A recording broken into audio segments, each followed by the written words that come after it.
skirt off, blow the speakers and turn up, pop up. Go to church with my shirt off. Tell the Lord that I'm here now. I've been waiting for so long. I've been patient for so long. Breaking rules like there's no laws, and I did it for a long time. If you don't like me, take a ticket. There's a long line. Nice to meet me. I think the pleasure's all mine. They've been clocking me so long. I think they lost time. Ooh, you lost. What you mean? Woo!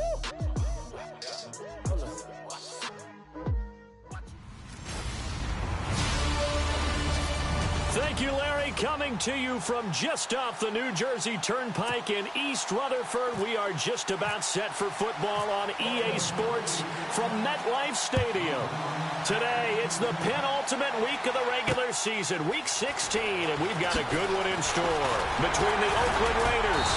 And he's up across the 25 and down at the 28-yard line. And the New York Jets.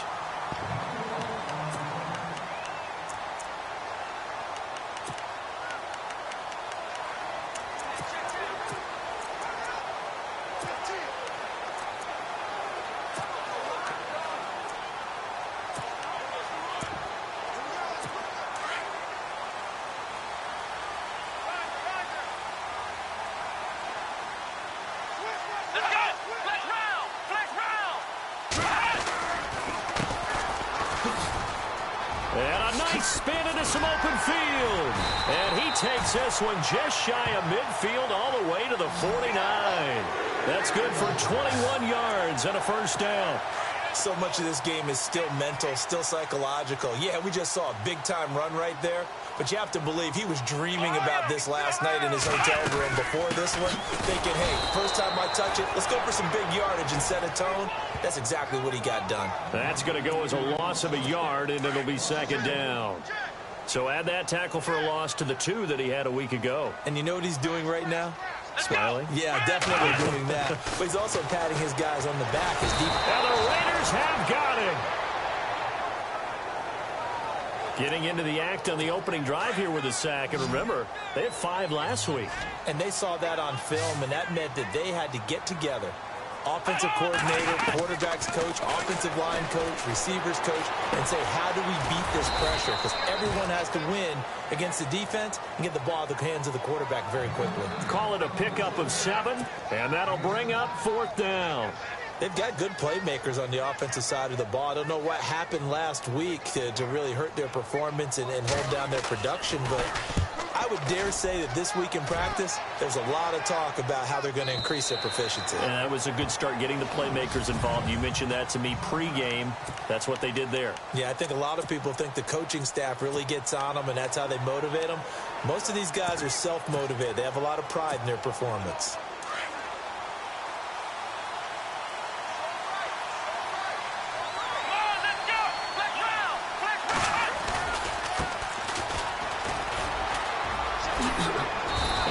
Yardage right off the bat here as he's up to about the 24-yard line. The numbers for him from a week ago, 8 carries, 96 yards. Well, we know they've clinched a playoff spot, but there's plenty of football left to play. And I'm a proponent of continuing to do what you've done throughout the season, especially with teams that are heavy run teams. Because if you throttle back too early, you lose the rhythm of the run game, not just with the runner, but with the offensive line as well. They get 6 on the pickup there as the drive will continue. So many teams want to throw the ball in this situation nowadays, but I love watching a team that has enough confidence to go ahead and run the football. In that situation, that's almost a tendency breaker. And he'll be brought down shy of the 40 at the 38-yard line. 5 yards on the catch there, brings up second down.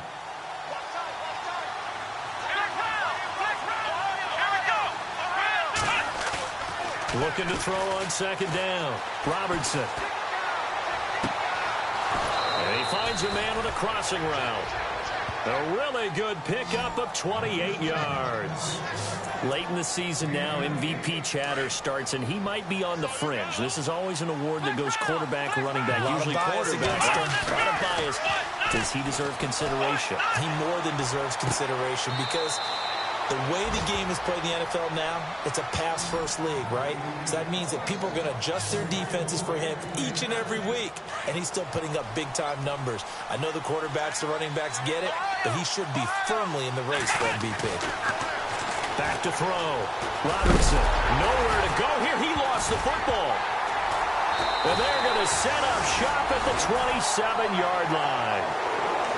With no running backs in the backfield to help pass protect, all the receivers in their patterns, it's going to be hot routes. If they sense a blitz or pressure on the quarterback, they've got to be prepared to break routes off early and get the football. In this case, never even had a chance. They popped the ball free in the backfield. Out to the flat. That's complete to his running back.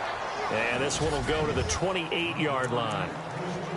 They'll give him a yard on the play, and that'll bring up second down. Here we go. They'll run it now out of the gun. And he's going to lose yardage and be backed up to the 25. So he loses 3 yards there. Now third down. Every year I go to the combine and marvel at the speeds that linebackers are running nowadays. They run like DBs. And let's face it, they know how to finish plays too. Eyes up, head up, run right through them. He's got Evans.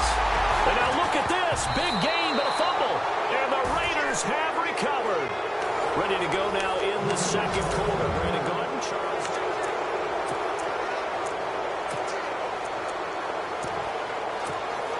The Raider offense now making their way toward the huddle. And they'll be looking to atone for last time's mistake of fumbling inside the red zone. Certainly they don't want to do that again. Into heavy traffic, and it's intercepted.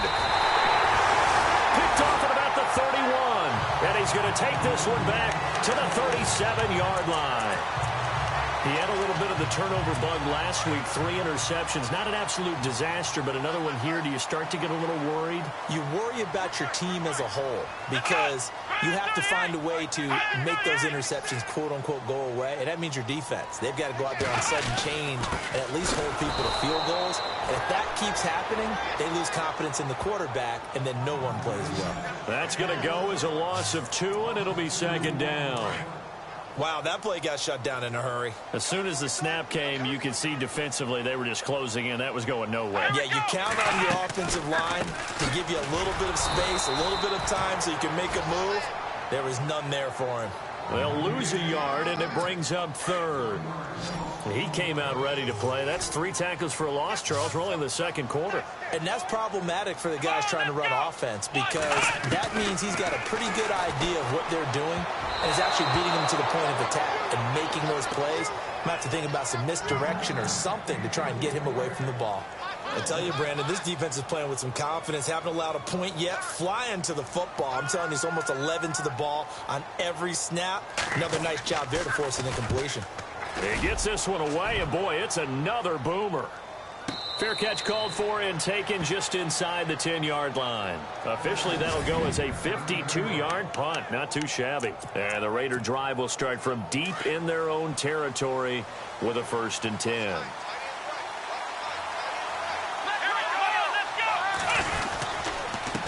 And he'll give it here to his running back. And he's going to be met at the line of scrimmage and taken down. Officially no gain on the play, and it's second down. Well, a well-executed blitz, no doubt. Great job by the linebacker. Maybe the quarterback, if he could have seen that, could have audibled there. Yeah, he needed to be in a different play because that one just meshed perfectly for the defense. All the gaps were filled except for the one the offense really wanted to run through, and that was filled by a big man wanting to make a tackle. And he made a great tackle. Frustrating for a defense, energizing for an offense. Finding a way to create that type of yardage in your running game, that'll make the guys carrying the ball very, very happy. And incomplete. The contact made the ball roam free and brings up 4th down. This team is not going to make it easy for you. They're a physical group, and we just saw it there on that play. He came in, made the contact, just as he's trying to haul it in. NFL teams last year a little under 50% on 4th down conversions. This is a bit tougher. 4th and 4. And he's going to go down. Back at his own 5-yard line, it's a sack. So certainly an interesting call there to go for it. And now, boy, the ball's going to go over on downs here inside the 10-yard line. And, Charles, they just handed them a gift. Going for it there, that spot of the field inside the 24.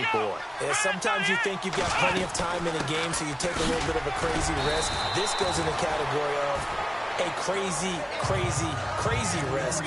Yeah, I'm giving you 3 on that one. But how about on the defensive side of the ball? To see them come out, line up, and decide to go for it there, You figure there's no way we're giving this one up. We're going to turn the ball over for our own offense and get some points out of it. And they did the first part of that. Now they'll be looking to add those points with great field position. They'll run it now out of the gun. And he's going to get this back to the 3-yard line and no further. No gain on the play there. They're going to need to come up with something better here on 3rd and goal. 2 straight shots on the ground. Now on 3rd, do you go to the air?